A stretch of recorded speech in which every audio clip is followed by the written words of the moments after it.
শেখ হাসিনার বিরুদ্ধে red alert জারি ইন্টারপোলের, তাকে ফেরত না দিলে তা হবে প্রত্যর্পণ চুক্তির লঙ্ঘন, জানালেন আইন উপদেষ্টা।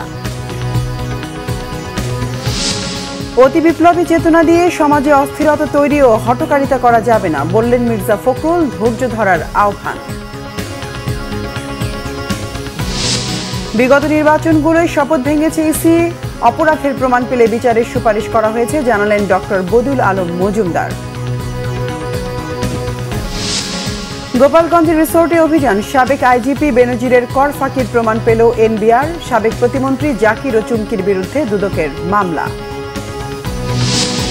দায়িত্ব নিয়ে বাইডেনের ৭৮টি নির্বাহী আদেশ বাতিল ট্রাম্পের, যুক্তরাষ্ট্রের ক্ষমতার পালাবদলে বাংলাদেশের সাথে সম্পর্কে প্রভাব পড়বে না, মত বিশ্লেষকদের। দেখছিলেন ক্রাউন সিমেন্ট সংবাদ শিরোনাম। আইন উপদেষ্টা ডক্টর আসিফ নজরুল জানিয়েছেন, শেখ হাসিনাকে দেশে ফিরিয়ে আনতে ইন্টারপোলের মাধ্যমে রেড নোটিশ জারি করা হয়েছে। ভারতকে দেয়া চিঠির প্রেক্ষিতে শেখ হাসিনাকে বাংলাদেশে ফিরিয়ে না দিলে তা প্রত্যর্পণ চুক্তির লঙ্ঘন হবে বলেও মন্তব্য করেন তিনি। আইন উপদেষ্টা বলেন, ২৫টি জেলায় ২৫০০ গায়েবী মামলা চিহ্নিত করেছে সরকার। আগামী এক সপ্তাহের মধ্যে এসব মামলা প্রত্যাহার করা হবে। মুহিবুল্লাহ মুহিবের রিপোর্টে দেখুন বিস্তারিত। জুলাই আন্দোলনের মুখে গত ৫ আগস্ট দেশ ছেড়ে পালিয়ে পার্শ্ববর্তী দেশ ভারতে আশ্রয় নেন স্বৈরশাসক শেখ হাসিনা। দেশের ছাত্র জনতার উপর নির্বিচার হত্যাযজ্ঞের দায়ে শতাধিক মামলা হয় শেখ হাসিনার বিরুদ্ধে। সচিবালয়ে সাংবাদিকদের ব্রিফকালে আইন উপদেষ্টা ডক্টর আসিফ নজরুল জানান, ভারতকে দেয়া চিঠির প্রেক্ষিতে শেখ হাসিনাকে বাংলাদেশে ফিরিয়ে না দিলে তা হবে প্রত্যর্পণ চুক্তির লঙ্ঘন। এটা আমরা প্রত্যর্পণের জন্য চিঠি লিখেছি। চিঠি লেখার পর ভারত যদি শেখ হাসিনাকে প্রত্যর্পণ না করে, তাহলে এটা বাংলাদেশের সাথে ভারতের যে প্রত্যর্পণ চুক্তি সেটা সুস্পষ্ট লঙ্ঘন হবে। সেটা আমরা সেই ব্যাপারে আমরা বিশ্ব সমাজে কি পদক্ষেপ নিব সেটা আমাদের পররাষ্ট্র মন্ত্রণালয়ের মাধ্যমে ঠিক করা হবে। আর হচ্ছে আমরা রেড অ্যালার্ট জারি করা হয়েছে ইন্টারপোলের মাধ্যমে। আমাদের যা যা করণীয় আছে আমরা করে যাচ্ছি, আরো কিছু করণীয় থাকলে ক্ষেত্র বিশেষে চিন্তা করে আমরা অবশ্যই করব। এই বিচার কাজের সাথে নির্বাচনের কোনো বিরোধ নাই, কোনো সম্পর্ক নাই। বিচারের গতিতে চলবে। বিচারের গতি নির্ধারণ করে হচ্ছে বিচারক ট্রায়াল, নির্বাচনের গতি নির্ধারণ করবে হচ্ছে রাজনৈতিক দলের ঐক্যমত্য। এটার সাথে কোনো বিরোধ নাই। আইন উপদেষ্টা জানান, ২৫টি জেলায় ২৫০০ গায়েবী মামলা চিহ্নিত করেছে সরকার। এসব মামলা প্রত্যাহারে সরকারের উদ্যোগের কথাও জানান উপদেষ্টা। বলেন, ফেব্রুয়ারির মধ্যে দেশের সব গায়েবী মামলা চিহ্নিত করে তা প্রত্যাহার করা হবে। আমরা গায়েবী মামলাগুলা লিস্ট করার এবং তালিকাবদ্ধ করার, আইডেন্টিফাই করার প্রক্রিয়া শুরু করি। এই প্রক্রিয়ার মাধ্যমে আমরা ইতিমধ্যে ২৫টি জেলায় ২৫০০-এর বেশি মামলাকে গায়েবী মামলা হিসেবে আইডেন্টিফাই করতে পেরেছি। ২৫০০-এর বাইরেও আরো অনেক থাকতে পারে। আমরা ইতিমধ্যে ২৫টি মামলায় ২৫০০-এরও বেশি মামলাকে রাজনৈতিক হয়রানিমূলক মামলা হিসাবে বা গায়েবী মামলা হিসাবে চিহ্নিত করতে পেরেছি। আগামী ৭ দিনের মধ্যে মামলাগুলো প্রত্যাহার করার উদ্যোগ নেওয়া হবে। আপনাদেরকে এটুকু শুধু বলতে চাই যে এই ২৫০০-এরও বেশি যে মামলা আছে, এখানে লক্ষ লক্ষ আসামি আছে এবং এটা এক্সস্টিভ নাম্বার না। আরো অনেক জেলাতে আরো অনেক মামলা আছে এবং ২৫টি জেলাতেও আরো মামলার খোঁজ খবর নেওয়া হচ্ছে। তো আমরা আশা করছি আমরা ফেব্রুয়ারির মধ্যে গায়েবী মামলা প্রত্যাহারের কাজ সম্পন্ন করতে পারব। আওয়ামী দুঃশাসনের সময় সরকারের সমালোচনা করায় সাইবার সিকিউরিটি আইনে দায়ের করা সকল মামলা আগামী ২ সপ্তাহের মধ্যে প্রত্যাহার করার কথাও জানান আইন উপদেষ্টা। ফেব্রুয়ারি মাসের মধ্যে। মুহিবুল্লাহ মুহিব, বাংলা ভিশন, ঢাকা। বিএনপির মহাসচিব মির্জা ফখরুল ইসলাম আলমগীর বলেছেন, অতি বিপ্লবী চিন্তাভাবনা নিয়ে সমাজে অস্থিরতা নৈরাজ্য সৃষ্টি করা যাবে না, কোনো হঠকারিতা করাও ঠিক হবে না। তিনি অভিযোগ করেন, দেশকে একটি জঞ্জালে পরিণত করেছিল ফ্যাসিস্ট সরকার, আর এখন নানা দাবিতে বিশৃঙ্খলা সৃষ্টির পায়তারা চলছে। রিপোর্ট করছেন সিকান্দার রেমান। শহীদ রাষ্ট্রপতি জিয়াউর রহমানের ৮৯তম জন্মবার্ষিকী ও জিয়া স্মৃতি পাঠাগারের ১২তম প্রতিষ্ঠা বার্ষিকী উপলক্ষে জাতীয় প্রেস ক্লাবে গ্রন্থ আড্ডার আয়োজন করা হয়। এতে বিএনপি মহাসচিব মির্জা ফখরুল ইসলাম আলমগীর বলেন, সমাজ যেভাবে চায় রাজনীতিবিদ সেভাবে তৈরি হয়। দীর্ঘদিন সংগ্রাম করে সফলতা অর্জনের পর যে অস্থিরতা চলছে তা থেকে বেরিয়ে আসতে হবে। হঠকারিতা করা যাবে না। অতি বিপ্লবী কোনো চিন্তা ভাবনা নিয়ে সমাজে আরো অস্থিরতা বা একটা চরম একটা পরিস্থিতি সৃষ্টি করাটা বোধহয় সঠিক হবে না, নৈরাজ্য সৃষ্টি করাটা বোধহয় ঠিক হবে না। এই কথাটা আমাদের মাথায় রাখতে হবে।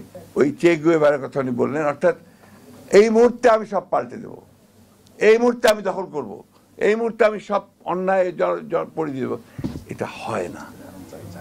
You have to go step by step, একটা প্রতি ধীরে ধীরে যেতে হয়, যেতে গেলে কিছুটা পারা যায়, তাও সবকিছু যে সুনিশ্চিত হবে তা নয়। বিএনপি মহাসচিব বলেন, সম্ভাবনা তৈরি হয়েছে, সংস্কার প্রস্তাব আসছে, সবাই মিলে ঐক্যমতের ভিত্তিতে সংস্কার হবে, ন্যূনতম সংস্কার করে একটি নির্বাচনের কথাও বলেন তিনি। তো একটা কথা আবার আমি বলি, আমাকে অনেকে ভুল বোঝে যে আপনি তো নির্বাচন করেন কেন। হ্যাঁ, আমাকে বিশেষ করে ছাত্ররা তো বলেই, এখানে নির্বাচন বলার কারণটা হচ্ছে একটাই, হচ্ছে যে আমরা বিশ্বাস করি, আমি জানি না আমার এই বিশ্বাস ভুল কিনা, যে কোনো নির্বাচিত সরকার কিন্তু একটা অনির্বাচিত সরকারের চেয়ে ভালো।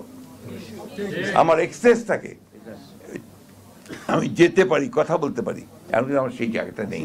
বিএনপি মহাসচিব আশা করেন, প্রধান উপদেষ্টা সবার সঙ্গে আলোচনা করে ইতিবাচক সিদ্ধান্ত নেবেন। ফ্যাসিবাদ মুক্ত রাষ্ট্র গড়তে সবাইকে ঐক্যবদ্ধ থাকার উপর জোর দেন তিনি।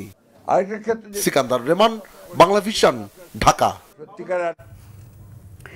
নির্বাচন ব্যবস্থার সংস্কার কমিশনের প্রধান ডক্টর বদিউল আলম মজুমদার বলেছেন, জুলাই আগস্ট অভ্যুত্থানে যারা নাগরিকদের খুন করেছে, মানবাধিকার লঙ্ঘন করেছে, দেশের মানুষ চায় না তারা ক্ষমতায় আসুক। রাজধানীতে এক অনুষ্ঠানে এমন তথ্য জানিয়ে তিনি আরও জানান, গেল 3 নির্বাচন কমিশন দায়িত্ব পালনে ব্যর্থ হয়েছে, শপথ ভঙ্গও করেছে। তদন্ত করে অপরাধের প্রমাণ পাওয়া গেলে তাদের বিচার করার সুপারিশ করা হয়েছে। আরও জানাচ্ছেন দীপন দেওয়ান। নির্বাচন ব্যবস্থা সংস্কারে দেয়া প্রস্তাব ও তা বাস্তবায়নে সরকার ও নির্বাচন কমিশনের করণীয় নিয়ে আলোচনার আয়োজন করে নির্বাচন কমিশনের সাংবাদিকদের সংগঠন RFED। অনুষ্ঠানে প্রধান আলোচক নির্বাচন ব্যবস্থা সংস্কার কমিশনের প্রধান বদিউল আলম মজুমদার। মুক্ত আলোচনায় বিভিন্ন প্রশ্নের জবাবে তিনি বলেন, কোনো অসৎ উদ্দেশ্যে নয়, নির্বাচন অঙ্গনকে দুর্নীতিমুক্ত করতেই নির্বাচন ব্যবস্থার সংস্কার প্রস্তাব করা হয়েছে। যে গত 3টা নির্বাচন কমিশন তাদের সাংবিধানিক দায়িত্ব পালনে তারা ব্যর্থ হয়েছে এবং একই সাথে তারা শপথ করেছে এবং শপথ ভঙ্গ করেছে। তো এই জন্য আমরা বলেছি একটা কমিশন গঠন করা। কমিশন গঠন করে কমিশন তারা তদন্ত করে বের করবে, তারা কোনো অপরাধ করে থাকলে তাদেরকে যারা বিচারে নেওয়া তারা নয়। তো আমরা কোনো সুস্পষ্ট অপরাধের কথা বলিনি, আমরা একটা কমিশন গঠন করে নিরপেক্ষ তদন্ত এবং নিরপেক্ষ তদন্তের কথা আমরা বলেছি। তিনি আরো বলেন, যারা অপরাধ করে শাস্তি পেয়েছে তাদের নির্বাচনী ব্যবস্থা থেকে দূরে রাখার সুপারিশ করা হয়েছে, সরকার সেটি গ্রহণ করবে বলে আশা তার। ফেরারি আসামি যারা আমাদের নির্বাচনী ব্যবস্থাকে ভেঙে ফেলার ব্যাপারে ভয়াবহ ভূমিকা পালন করেছে, তারা যেন নির্বাচনী অঙ্গন থেকে বিচারিত হয়, এটা আমরা চেষ্টা করেছি। নির্বাচন ব্যবস্থাটা একটা শক্ত ভিত্তির উপর দাঁড়াবে এবং এর মাধ্যমে যদি আমরা তো আশা করি যে এর মাধ্যমে পুনরাবৃত্তি না হওয়ারই সম্ভাবনা। এক প্রশ্নের জবাবে বদিউল আলম মজুমদার জানান, কোনো রাজনৈতিক দল নির্বাচনে অংশ নেবে কিনা সেটি দেখার বিষয় নির্বাচন কমিশনের। প্রায় 2000 ব্যক্তি খুন হয়েছে এবং যারা গুম হয়েছে, যারা বিভিন্নভাবে গুরুতর মানবাধিকার লঙ্ঘন করেছে,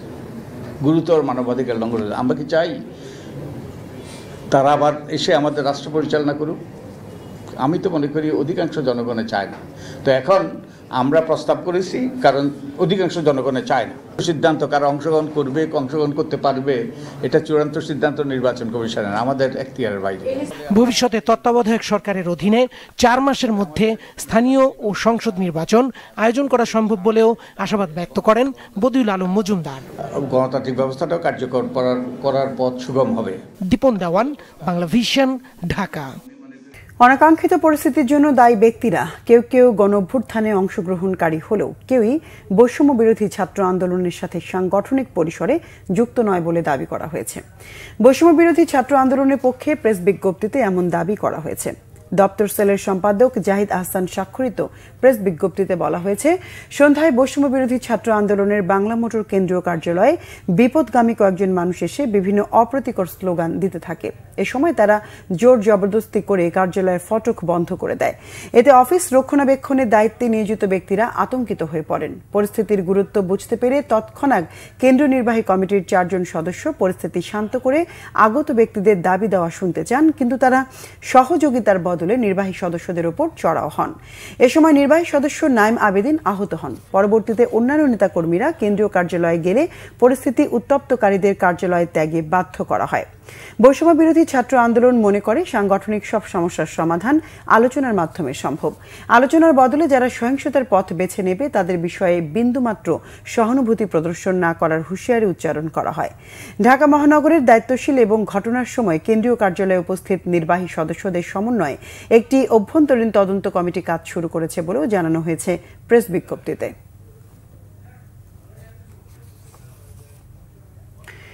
দর্শক, এই মুহূর্তে ঢাকা মেডিকেলে আছেন সহকর্মী মোবাশ্বের আহমেদ। সরাসরি কথা বলছি তার সাথে।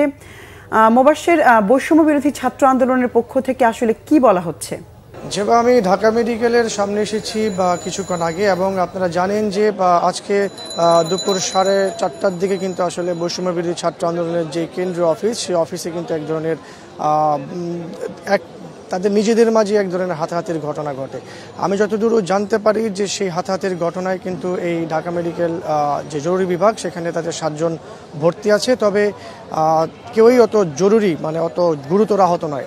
তাছাড়া আমি যদি আপনাদেরকে আরেকটি বিষয় জানিয়ে রাখতে চাই যে সেই অফিসে যে হামলাটি হয়েছিল, সেই হামলা বা তাদের মাঝে যে হাতাহাতির ঘটনাটা, সেটি আসলে যাত্রাবাড়িতে গতকাল একটা তাদের সমাবেশ ছিল বা একটা মিটিং ছিল। সেই মিটিংয়ের কেন্দ্র করেই আসলে আজকে এই বিষয়টা ঘটেছে।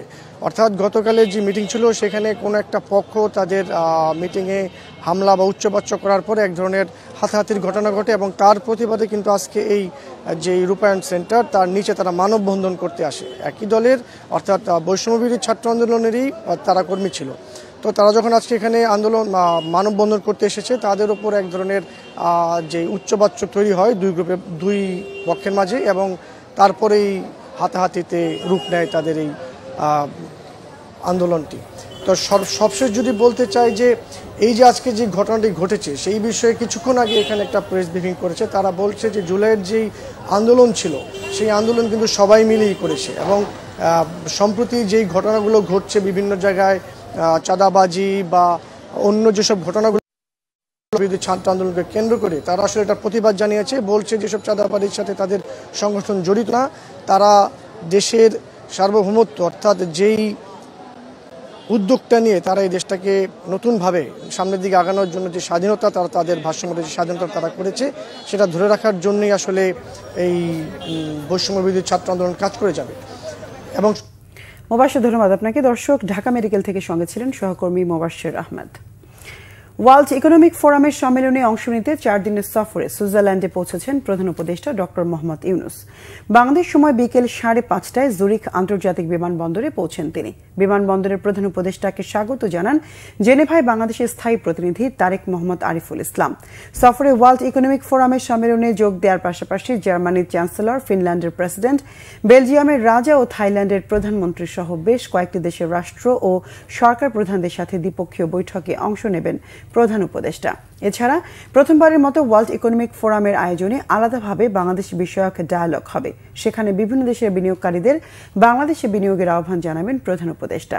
এছাড়া WTO, মেটা ও অ্যামনেস্টি ইন্টারন্যাশনাল সহ কয়েকটি সংস্থার সাথেও তার বৈঠক হবে। 4 দিনের সফর শেষে আগামী 25 জানুয়ারি শনিবার দেশে ফেরার কথা রয়েছে প্রধান উপদেষ্টার। সাবেক আইজিপি বেনজির আহমেদের বিরুদ্ধে বিশাল অঙ্কের রাজস্ব ফাঁকির প্রমাণ পেয়েছে এনবিআরের গোয়েন্দা সংস্থা সেন্ট্রাল ইন্টেলিজেন্স সেল CIC। তার সম্পত্তির সাথে তথ্য বিবরণীর কোনো মিল নেই বলে জানান CICর উপপরিচালক শাহ মোহাম্মদ ফজলে এলাহি। বলেন, যাচাই বাছাই শেষে আইন অনুযায়ী বেনজিরের বিরুদ্ধে ব্যবস্থা নেওয়া হবে। গোপালগঞ্জ থেকে মোহাম্মদ রেজাউলের তোলা ছবিতে বিস্তারিত SM ফয়েজের রিপোর্টে। বাংলাদেশ পুলিশ প্রধানদের মধ্যে নানা কারণে বিশেষভাবে আলোচিত, সমালোচিত আর বিতর্কিত বেনজির আহমেদ। পদে থাকাকালে ক্ষমতার বাইরের রাজনৈতিক দল আর নেতাদের তুচ্ছ তাচ্ছিল্য করা ছিল তার মজ্জাগত। অবসরের পর বের হয়ে আসে তার পর্বত সমান দুর্নীতির চিত্র। দুর্নীতির অভিযোগ ওঠার পর থেকে লাপাত্তা বেনজির। তবে দুদকের সন্ধানে বের হয়ে আসতে থাকে তার সম্পদের খোঁজ। এবার সাবেক দাপটে আইজিপি বেনজির আহমেদের সাভানা রিসোর্ট অ্যান্ড ন্যাচারাল পার্কে অভিযান চালিয়েছে এনবিআর এর গোয়েন্দা শাখা সিআইসি। মঙ্গলবার বিকাল 4টায় অভিযান শেষে সাংবাদিকদের সঙ্গে কথা বলেন এনবিআর এর গোয়েন্দা সংস্থা সেন্ট্রাল ইন্টেলিজেন্স সেলের কর্মকর্তারা। জানান, রাজস্ব ফাঁকির প্রমাণ পাওয়া গেছে, তদন্ত শেষে করা হবে মামলা। আমরা সুনির্দিষ্ট কিছু তথ্যের ভিত্তিতে, করফাকি তথ্যের ভিত্তিতে এখানে এসেছিলাম। Savanna eco resort plus Savanna eco রিসোর্টের যারা পরিচালক আছেন প্লাস এদের স্বার্থ সংশ্লিষ্ট যিনি ব্যক্তিরা আছেন তাদের ব্যাপারে কিছু তথ্য ছিল, সেইটাই আমরা যাচাই করতে এবং কিছু তল্লাশি করার জন্য আমরা এখানে এসেছিলাম। যেটুকু আমাদের ডকুমেন্ট হস্তগত হয়েছে বা ইনফরমেশন, সেটুকুর ভিত্তিতেই বলা যায় যে যথেষ্ট পরিমাণ বিশাল অঙ্কেরই কর ফাঁকির তথ্য আছে। তারপরও একদম সুনির্দিষ্ট হওয়ার জন্য আমাদেরকে কিছুদিন অপেক্ষা করতে হবে, কারণ আমি আগেই বলেছি কিছু বিভাগের কাছ থেকে আমাদের কিছু তথ্য সংগ্রহ করতে হবে সুনির্দিষ্ট, তাহলে আমরা বলতে পারবো এক্সাক্ট ফিগারটা। বেনজিরের আরো রিসোর্ট এবং বিভিন্ন সম্পত্তির খোঁজে সিআইসি অভিযান অব্যাহত থাকবে বলে জানান এই কর্মকর্তা। যে ব্যক্তি অথবা যে প্রতিষ্ঠানের বিরুদ্ধে অভিযোগটা এসেছে তাদের আয়কর নথি যাচাই করা হয়েছে। যাচাই শেষে আমরা দেখেছি যে কি পরিমাণ তথ্য আয়কর নথিতে দেখানো হয়েছে, কি পরিমাণ তথ্য দেখানো হয়নি। সাবেক আইজিপি বেনজির আহমেদ বিদেশে কি পরিমাণ টাকা পাচার করেছে তারও তদন্ত শুরু করেছে CIC. S M Foyez, Bangla Vision, Gopalganj. অবৈধভাবে সম্পদ অর্জনের অভিযোগে সাবেক দুই প্রতিমন্ত্রী জাকির হোসেন ও মেহের আফরোজ চুমকির বিরুদ্ধে মামলা করেছে দুর্নীতি দমন কমিশন। এছাড়া কুষ্টিয়া 1 আসনের সাবেক এমপি সারওয়ার জাহানের বিরুদ্ধেও মামলা করেছে দুদক। মঙ্গলবার দুদকের ঢাকা জেলা কার্যালয়ে মামলাগুলো দায়ের করা হয়েছে বলে জানিয়েছেন সংস্থাটির মহাপরিচালক মোহাম্মদ আক্তার হোসেন। 12 কোটি টাকার বেশি অবৈধভাবে সম্পদ অর্জন ও 30 কোটি টাকার অস্বাভাবিক লেনদেনের অভিযোগে সাবেক প্রাথমিক ও গণশিক্ষা প্রতিমন্ত্রী জাকির হোসেনের বিরুদ্ধে মামলা করা হয়েছে। তার নিজ নামে 9টি অ্যাকাউন্টে সন্দেহজনকভাবে 17,56,19,277 টাকা জমা হওয়ার তথ্য পাওয়া গেছে। এছাড়া আওয়ামী লীগ সরকারের সাবেক মহিলা ও শিশু বিষয়ক প্রতিমন্ত্রী গাজীপুর 5 আসনের এমপি মেহের আফরোজ চুমকির বিরুদ্ধে মামলা করেছে দুদক। তার বিরুদ্ধে 5 কোটি টাকার অবৈধ সম্পদ অর্জনের অভিযোগ আনা হয়েছে। গত আয়ের উৎস বহির্ভূত 5,27,00,000 টাকারও বেশি সম্পদ অর্জন এবং নিজ নামে 9টি ব্যাংক হিসাবে 12,32,00,000 টাকা জমা এবং 9,99,00,000 টাকা উত্তোলন সহ অস্বাভাবিক লেনদেন করে প্রাপ্ত অর্থ সম্পত্তির অবৈধ উৎস গোপন আড়াল করার উদ্দেশ্যে হস্তান্তর, স্থানান্তর, রূপান্তর করার অপরাধে তার বিরুদ্ধে দুর্নীতি দমন কমিশন সংশ্লিষ্ট ধারায় আরও একটি মামলা রুজু করা হয়েছে। জনাব মোহাম্মদ জাকির হোসেন সরকারের দায়িত্বশীল পদে থেকে অবৈধ উপায়ে জ্ঞাত আয়ের উৎসের সহিত অসঙ্গতিপূর্ণ 12,81,00,000 টাকারও বেশি সম্পদ অর্জন সংশ্লিষ্ট ধারায় আরও একটি মামলা রুজু করা হয়েছে।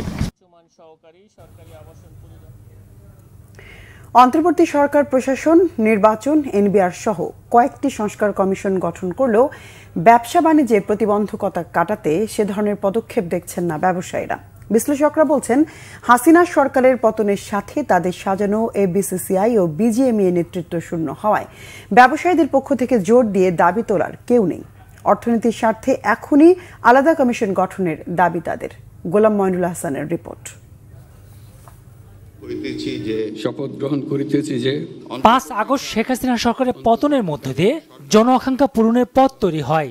এরপর নির্বাচন কমিশন পুনর্গঠন, এনবিআর সংস্কার কমিশন সহ বেশ কয়েকটি সংস্কার কমিশন গঠন করা হয়। কিন্তু ব্যবসা বাণিজ্যে গতি আনতে ও প্রতিবন্ধকতা দূর করতে কমিশন গঠন হয়নি। যদিও আমলাতান্ত্রিক জটিলতা ও দীর্ঘদিনের জঞ্জাল নিরসনে এখনই সবচেয়ে ভালো সময় দেখছেন বিশ্লেষকরা। বিজনেস গ্রুপগুলোর জন্য আলাদা সংস্কারের জন্য কোনো কমিশন করার উদ্যোগ আমরা এই সরকারের সময় দেখিনি, যেটা কিছুটা হলেও আমাদের কাছে মনে হয়েছে যে এই দিক থেকে একটা ঘাটতি থেকে যাবে। একটি রেগুলেটরি রিফর্মস কমিশন করা যেতে পারে।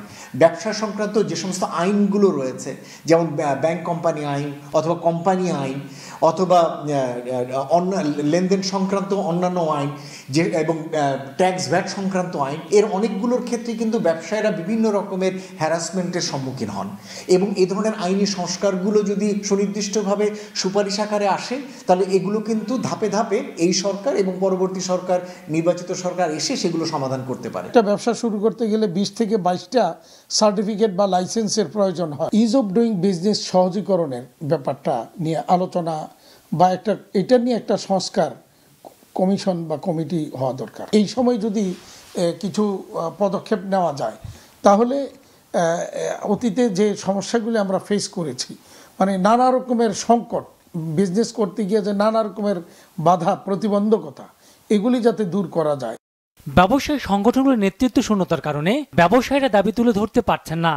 পূর্বতন সরকারের সঙ্গে অনেক বেশি সংশ্লিষ্টতা বা বেশি ঘেঁষা হওয়ার কারণে এই সরকার আসবার পরে ব্যবসায়ীদের ভিতরে এক ধরনের দ্বিধা কাজ করছে। বিভিন্নভাবে তারাও বিভিন্ন সমস্যার ভিতরে রয়েছে। ইতিমধ্যেই কিছু কিছু জায়গায় রেগুলেটর নিয়োগ করেছেন, সরকারের প্রতিনিধি দিয়েছেন, যেমন বিসিসিআইতে দেওয়া হয়েছে, বিজিএমইএতে দেওয়া হয়েছে।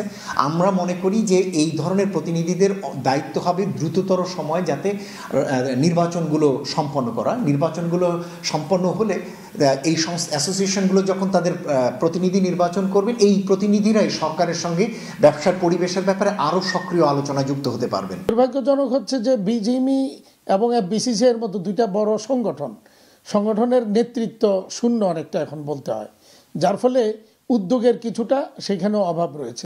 বিদেশি বিনিয়োগকারীরা বিনিয়োগে আগ্রহ নিয়ে দেশে এলেও শেষ পর্যন্ত তাদের অভিজ্ঞতা সুখকর হয় না জানান সংশ্লিষ্টরা। গোলাম মনিরুল হাসান, বাংলা ভিশন, ঢাকা।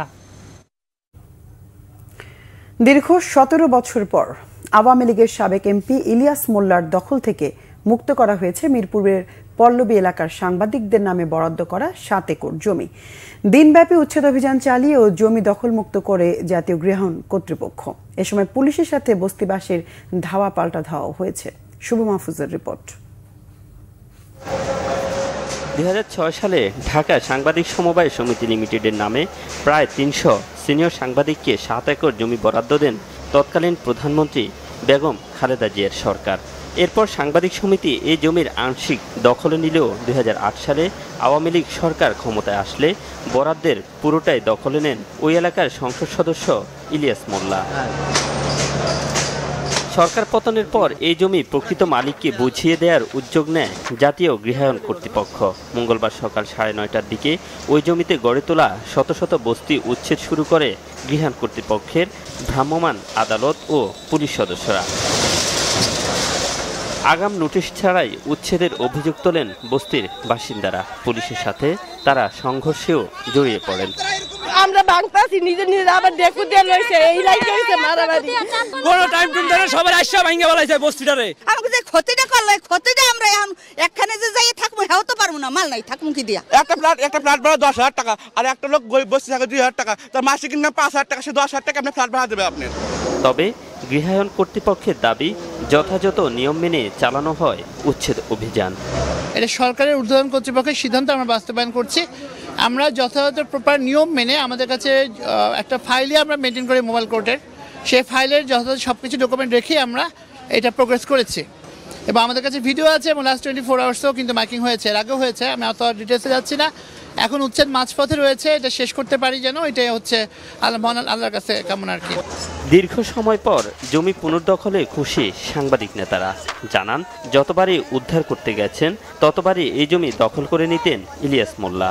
গত সরকারের কারণে আমরা এখানে আসতে পারি নাই। আমরা 17 বছর ধরেই এখানে চেষ্টা করছি, বিভিন্ন সময় উদ্যোগ গ্রহণ করছি, আনসার রাখছি, বিভিন্ন পদক্ষেপ নেওয়া হয়েছে। সরকারের পুলিশ ও প্রশাসন আমাদেরকে বিভিন্ন সময়ে সহযোগিতা করেছে, কিন্তু রাজনৈতিক দুর্বৃত্তের কারণে আমরা এখানে আসতে পারি নাই। 2008 সালে জায়গাটা আমাদেরকে আংশিকভাবে বুঝিয়ে দেয়, কিন্তু 2009 সালে ইলিয়াস মোল্লা এমপি হওয়ার পর, আওয়ামী লীগ ক্ষমতাসীন হওয়ার পরে আমাদের সমুদায় জায়গা ইলিয়াস মোল্লা দখল করে নেন। ইলিয়াস মোল্লার ড্রাইভার, ইলিয়াস মোল্লার ভাই বোন বন্ধু শুরু করে রাজনৈতিক কর্মী যারা আছে, এরা মূলত এইখানে বস্তি থেকে টাকাটা তুলতো এবং এই জায়গায় আমরা কয়েকবার চেষ্টা করেছি আসার জন্যে। আমাদেরকে সন্ত্রাসী লেলিয়ে দিয়ে, আমাদেরকে হুমকি ধুমকি দিয়ে এখানে আর উনি ঢুকতে দেন নাই। এদিকে সরকারের কাছে পুনর্বাসনের দাবি জানিয়েছেন উচ্ছেদ হওয়া বস্তিটির 20,000-এর বেশি বাসিন্দা। শুভ মাহফুজ, বাংলা ভিশন, ঢাকা। যুক্তরাষ্ট্রের ৪৭তম প্রেসিডেন্ট হিসেবে শপথ নিয়ে বাইডেন আমলের ৭৮টি নির্বাহী আদেশ বাতিল করেছেন ডোনাল্ড ট্রাম্প। সরে গেছেন প্যারিস জলবায়ু চুক্তি থেকে। যুক্তরাষ্ট্রে জন্মসূত্রে নাগরিকত্ব আইন বাতিল সহ অবৈধ অভিবাসীদের ধরপাকড়ের পর পাঠানো হবে নিজ দেশে। এর আগে অভিষেক ভাষণে ট্রাম্প বলেন, আমেরিকার স্বর্ণযুগ শুরু হলো। যুক্তরাষ্ট্রকে আবারও মহান করে তোলার কথাও বলেন তিনি। ট্রাম্পকে অভিনন্দন জানিয়েছেন Bangladesh, Bharat, Canada, Germany, Japan, Ukraine ও রাশিয়া সহ বিশ্বের বিভিন্ন দেশের নেতারা। শহীদ আরাফাতের ডেস্ক রিপোর্ট। শপথ নিয়ে ইতিহাস গড়লেন ডোনাল্ড ট্রাম্প। যুক্তরাষ্ট্রের ইতিহাসে সবচেয়ে বেশি বয়সী প্রেসিডেন্ট হিসেবে বসলেন ক্ষমতার মসনদে। শপথ নেওয়ার পরই জো বাইডেন আমলের ৭৮টি নির্বাহী আদেশ বাতিল করেছেন ট্রাম্প। ফিলিস্তিনের পশ্চিম তীরে অবৈধ দখলদার ইসরায়েলিদের বিরুদ্ধে দেয়া নিষেধাজ্ঞা বাতিল করেছেন। বিশ্ব স্বাস্থ্য সংস্থা ও প্যারিস জলবায়ু চুক্তি থেকে বেরিয়ে আসার ঘোষণা দিয়েছেন তিনি। এমনকি ক্যাপিটল হিল দাঙ্গায় গ্রেপ্তার ১৫০০ জন সমর্থককে কারামুক্তি দিতে সই করেছেন ট্রাম্প। জো বাইডেন আমলের প্রায় ৮০টি নির্বাহী আদেশ বাতিল করছে। সেগুলো ছিল অনেক বেশি উগ্র এবং ধ্বংসাত্মক। যুক্তরাষ্ট্র বাইডেন আমলে ইতিহাসের অন্যতম খারাপ প্রশাসন দেখেছে। সেখান থেকে বেরিয়ে আসবে যুক্তরাষ্ট্র। এর আগে সোমবার ওয়াশিংটন ডিসির ক্যাপিটল ভবনে ডোনাল্ড ট্রাম্পের শপথ পাঠ করান যুক্তরাষ্ট্রের প্রধান বিচারপতি জন রবার্টস। এ সময় বিদায়ী প্রেসিডেন্ট জো বাইডেন, তার স্ত্রী জিল বাইডেন সহ গণ্যমান্য ব্যক্তিরা উপস্থিত ছিলেন। শপথের পর অভিষেক ভাষণে ট্রাম্প বলেন, যুক্তরাষ্ট্রের স্বর্ণযুগ শুরু হলো, আবারও আমেরিকাকে মহান করে তোলা হবে। আপনারা আমেরিকার স্বর্ণযুগের সূচনা দেখতে পাচ্ছেন। আমরা যুক্তরাষ্ট্রের স্বর্ণযুগ ফিরিয়ে আনতে প্রতিশ্রুতিবদ্ধ। খুব শীঘ্রই যুক্তরাষ্ট্রবাসী তাদের সেরা সময় পার করবে। ট্রাম্পকে স্বাগত জানিয়েছেন বিশ্ব নেতারা। বাংলাদেশের প্রধান উপদেষ্টা ডক্টর মোহাম্মদ ইউনুস ট্রাম্পকে অভিনন্দন বার্তা পাঠিয়ে বলেছেন, দুই দেশ সহযোগিতার নতুন পথ অন্বেষণে একসাথে কাজ করবে। এছাড়া ভারত, জার্মানি, যুক্তরাজ্য, কানাডা, ইউক্রেন, জাপান, ব্রাজিল সহ প্রভাবশালী দেশের নেতারা ট্রাম্পকে অভিনন্দন জানিয়েছেন। ইউক্রেন যুদ্ধ নিয়ে ট্রাম্প প্রশাসনের সঙ্গে আলোচনায় বসতে আগ্রহ প্রকাশ করেছেন রুশ প্রেসিডেন্ট ভ্লাদিমির পুতিন। দ্বিতীয় মেয়াদে ভিন্ন পরিস্থিতির মুখোমুখি ডোনাল্ড ট্রাম্প। বিশ্লেষকরা মনে করছেন, যুক্তরাষ্ট্রের অর্থনীতি, অভিবাসনের পাশাপাশি বিশ্বের যুদ্ধবিগ্রহ নিয়ে কঠিন চ্যালেঞ্জ মোকাবেলা করতে হবে ট্রাম্প প্রশাসনকে। Shahid Arafat, Bangla vision, news desk. এদিকে মার্কিন প্রেসিডেন্ট হিসেবে ডোনাল্ড ট্রাম্প দায়িত্ব নেওয়ায় বাংলাদেশের সাথে সম্পর্কে তেমন প্রভাব পড়বে না বলে মনে করছেন বিশ্লেষকরা। বাংলাদেশে পরিবর্তন হবে বলে যারা ভাবছেন, তারা বাস্তব চিন্তা করছেন না বলে অভিমত তাদের। বরং গণতান্ত্রিক উত্তরণে সহায়তা করবেন বলে মনে করেন সাবেক কূটনীতিক হুমায়ুন কবির। তবে অভিবাসীদের জন্য সমস্যা তৈরি হতে পারে বলে আশঙ্কা সেখানকার বাংলাদেশি প্রবাসীদের। যুক্তরাষ্ট্র ঘুরে এসে রিপোর্ট করছেন ইমরুল কায়েস। যুক্তরাষ্ট্রের ৪৭তম প্রেসিডেন্ট হিসেবে শপথ নিয়েছেন রিপাবলিকান ডোনাল্ড ট্রাম্প।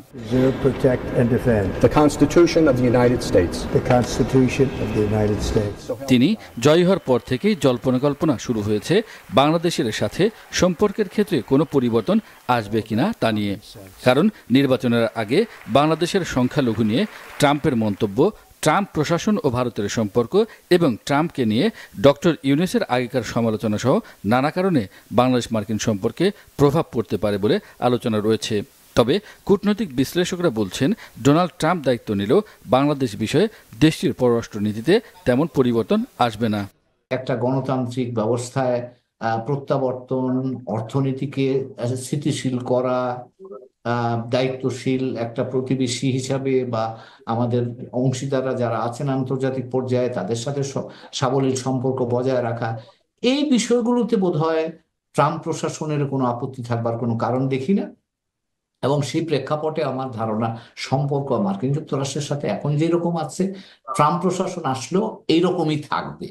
যারা মনে করেন যে ট্রাম্প প্রশাসন আসলে বাংলাদেশে পরিবর্তন হবে, তারা বোধহয় আমার ধারণা বাংলাদেশের বাস্তবতার বাইরে গিয়ে হয়তো সেটা ভেবে থাকলেও থাকতে পারেন। দায়িত্ব নেয়ার পর ডোনাল্ড ট্রাম্প অভিবাসী বিষয়ে নির্বাহী আদেশে সই করায় আতঙ্কে কোনো কোনো প্রবাসী। তবে অন্যরা আবার আশার কথাও বলছেন। অনেক জটিল করে ফেলবে, কারণ একজন ইমিগ্রেন্ট অথবা সিটিজেন আগে যেরকম তাদের দেশের নাগরিকদেরকে আনতে পারতো, সেটা আনাটা খুব দুর্বিষহ হয়ে দাঁড়াবে। বাংলাদেশি যারা আমরা আমেরিকায় আছি, তাদের ক্ষেত্রে তেমন কোনো বড় প্রভাব পড়বে তা না, আমরা তো আমেরিকাতেই আছি।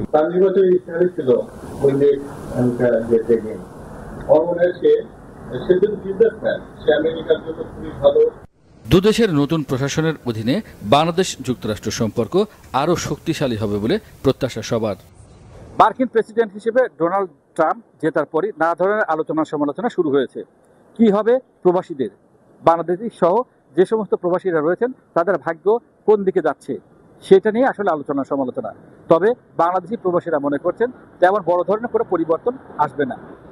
ইব্রুল কায়েস, বাংলা ভিশন, নিউইয়র্ক, যুক্তরাষ্ট্র। নিম্নবিত্ত মানুষের জন্য ট্রাকে করে কম দামে পণ্য বিক্রির OMS কার্যক্রম আপাতত বন্ধ থাকবে বলে জানিয়েছেন অর্থ উপদেষ্টা ডক্টর সালেউদ্দিন আহমেদ। মঙ্গলবার সচিবালয়ে ক্রয় সংক্রান্ত উপদেষ্টা কমিটির বৈঠক শেষে এ তথ্য জানান তিনি। ডক্টর সালেউদ্দিন জানান, কম মূল্যে কৃষি পণ্য বিক্রির বিশেষ OMS সুবিধাভোগী ছিল প্রায় 8 লাখ মানুষ। এই কার্যক্রমের মেয়াদ ডিসেম্বরে শেষ হয়েছে। এক প্রশ্নের জবাবে অর্থ উপদেষ্টা জানান, সরবরাহে জটিলতায় চালের দাম কিছুটা বাড়লেও এখন সহনীয় পর্যায়ে রয়েছে। বাজারে ইউরিয়া সারের যেন কোনো সংকট তৈরি না হয় সেজন্য আমদানি অব্যাহত রাখার আশ্বাস দেন তিনি। ভ্যাট ট্যাক্স বাড়ানো হলেও সার্বিকভাবে বাজারে তেমন কোনো প্রভাব পড়েনি বলেও দাবি করেন অর্থ উপদেষ্টা।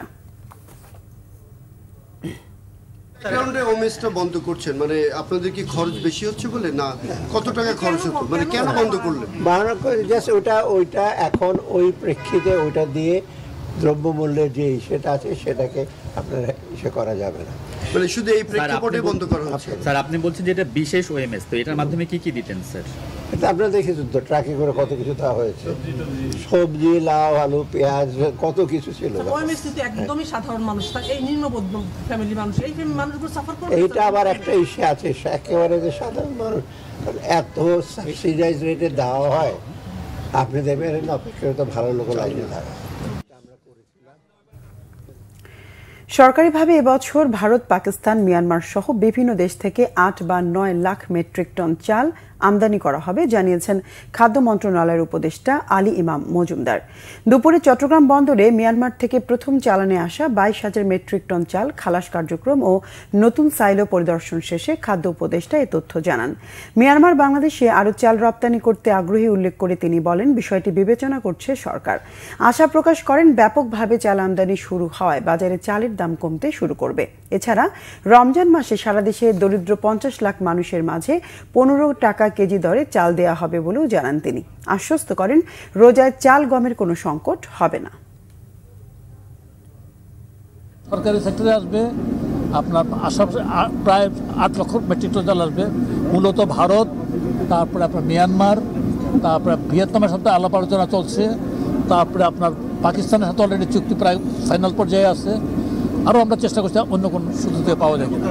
দরিদ্র শ্রেণীর লোক 30 লাখ মানে 15 টাকা কেজিতে এই রমজান মাস, তারপরে পরপর 2 মাস পাবে। এটা আমি আশা করছি যে রমজান মাসে দ্রব্যমূল্য সহনশীল থাকবে। বিএনপির জাতীয় স্থায়ী কমিটির সদস্য আমির খুসরু মাহমুদ চৌধুরী বলেছেন, বিএনপির 200 সিট পেলেও এককভাবে ক্ষমতায় যাবে না, জাতীয় সরকার গঠন করা হবে। এরপর 31 দফা সংস্কার বাস্তবায়ন করা হবে। মঙ্গলবার দুপুরে যশোরে অর্থনীতি পুনরুদ্ধারে রাজনৈতিক অঙ্গীকার শীর্ষক মতবিনিময় সভায় তিনি এসব কথা বলেন। এ সময় খসরু আরও বলেন, সংস্কার অনেকের জন্য নতুন হতে পারে, কিন্তু বিএনপির জন্য নয়। সংস্কারের ব্যাপারে কারো সবক নেওয়া লাগবে না বিএনপির। বাংলাদেশের 90% অগ্রগতি বিএনপি বাস্তবায়ন করেছে। এদিকে খুনি হাসিনার আমলে ভ্যাট ও কর নিয়ে স্বৈরাচার সরকারের বাজেট বাতিলেরও দাবি জানান আমির খুসরু মাহমুদ চৌধুরী। ফ্যাসিস্ট গণহত্যাকারী খুনি হাসিনাকে দেশে এনে বিচার নিশ্চিতের আহ্বান জানিয়েছেন বিএনপি নেতা ইঞ্জিনিয়ার ইশরাক হোসেন। শহীদ রাষ্ট্রপতি জিয়াউর রহমানের জন্মবার্ষিকী উপলক্ষে সোমবার রাতে চুয়াডাঙ্গার নাটুদা মাধ্যমিক বিদ্যালয় মাঠে অসহায়দের মাঝে শীতবস্ত্র বিতরণ অনুষ্ঠানে তিনি এসব কথা বলেন। বিএনপি চেয়ারপারসন বেগম খালেদা জিয়ার সুস্থতার জন্য দেশবাসীর কাছে দোয়া চান ইশরাক হোসেন। বলেন, আওয়ামী লীগ দেশে নির্বিচারে হত্যাযজ্ঞ চালিয়েছে, বিএনপি নেতাকর্মীদের গুম করেছে। এসব অন্যায়ের বিচার হতে হবে। অনুষ্ঠানে প্রধান অতিথি ছিলেন বিএনপির জাতীয় নির্বাহী কমিটির প্রান্তিক জনশক্তি উন্নয়ন বিষয়ক সহ সম্পাদক অর্পণা রায় দাস।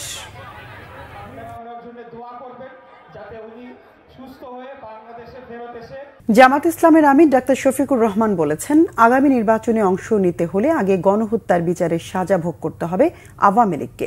বরিশালে জামাতের কর্মী সম্মেলনে একথা বলেন তিনি। বিকেলে কেন্দ্রীয় হেমায়েতুদ্দিন ঈদগাহ ময়দানে হয় এই সম্মেলন। বরিশালে 2 যুগেরও বেশি সময় পর প্রকাশ্য সমাবেশ করল জামাত ইসলামী। সম্মেলনে প্রধান অতিথির বক্তব্যে জামাতের আমির আওয়ামী লীগকে রাজনৈতিক দল নয় গণহত্যাকারী সিন্ডিকেট হিসেবে আখ্যায়িত করেন। শেখ হাসিনার রাজনীতির কঠোর সমালোচনাও করেন তিনি। এর আগে দুপুরে বরিশাল মহিলা জামাতের সম্মেলনে অংশ নেওয়ার পর জামাতের আমির যান চরমোনাই মাদ্রাসায়। সেখানে ইসলামী আন্দোলন বাংলাদেশের আমির মুফতি সৈয়দ মোহাম্মদ রেজাউল করিমের সঙ্গে সাক্ষাৎ করেন। এ সময় 2 দলের শীর্ষ নেতা আগামী বাংলাদেশে একত্রে কাজ করার প্রত্যয় ব্যক্ত করেন। আগে সংস্কার ও পরে ভোট আয়োজনের পক্ষে মত দেন 2 শীর্ষ নেতা।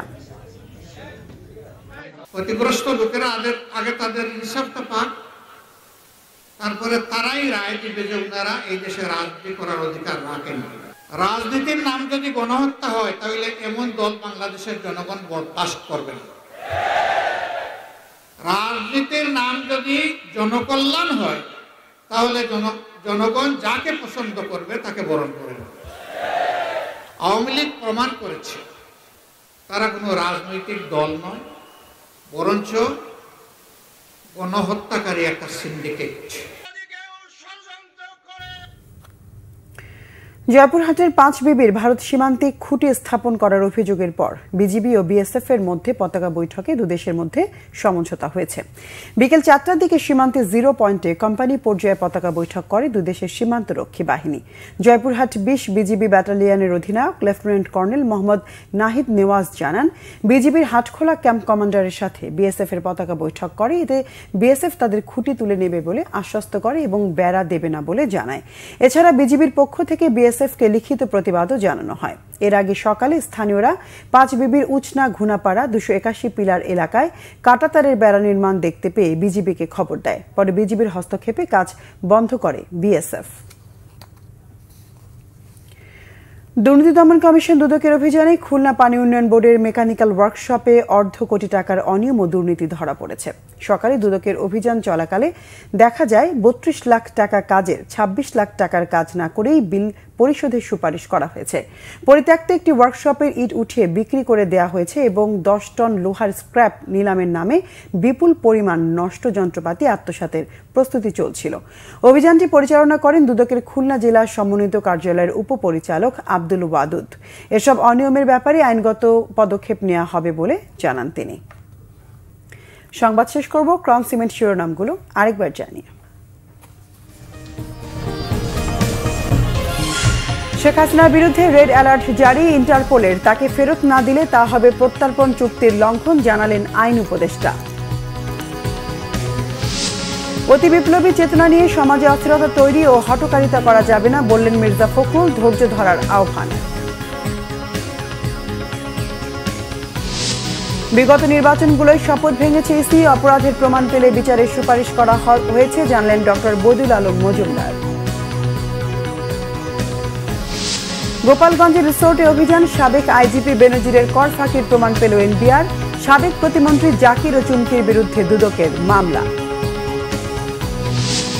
দায়িত্ব নিয়েই বাইডেনের 78টি নির্বাহী আদেশ বাতিল ট্রাম্পের। যুক্তরাষ্ট্রের ক্ষমতার পালা বদলে বাংলাদেশের সাথে সম্পর্কে প্রভাব পড়বে না, মত বিশ্লেষকদের।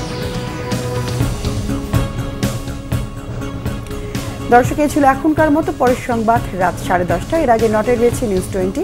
দেখার আমন্ত্রণ রইল। এছাড়া বাংলাভিশন সংবাদ ও সংবাদ সংশ্লিষ্ট অনুষ্ঠান দেখতে ভিজিট করুন www.bvnews24.com ও facebook.com/banglavishnnews এবং সাবস্ক্রাইব করুন youtube.com/banglavishnnews। এতক্ষণ সঙ্গে থাকার ধন্যবাদ সবাইকে।